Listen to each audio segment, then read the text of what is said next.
pessoal, beleza? Sou o Leonardo, baixista do Advent, e estou aqui para dizer que em breve faremos o lançamento da nossa nova música, que intitulamos She Cries, essa. Essa música ela vai trazer um olhar e preocupação em relação à exploração da natureza, essa super exploração que nós presenciamos todos os dias, né? Desde uma preocupação entre os mares subindo, a destruição das nossas florestas. Então essa música ela tem um tom desse olhar e preocupação também em relação às gerações futuras.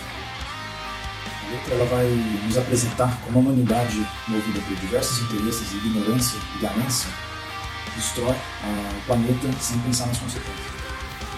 Cries a Crimson Rain, ela chora, né? Então ela está chorando, um apelo, né?